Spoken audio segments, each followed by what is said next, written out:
আমি তো মৃত্যুর কাছে যাইনি একবারও, তবুও সে কেন ছদ্মবেশে মাঝে মাঝে দেখা দেয়। এ কেমন অভদ্রতা তার!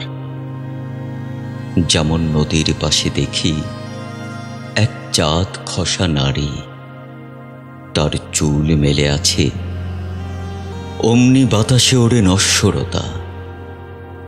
ভয় হয়, বুক কাঁপে, সব কিছু ছেড়ে যেতে হবে।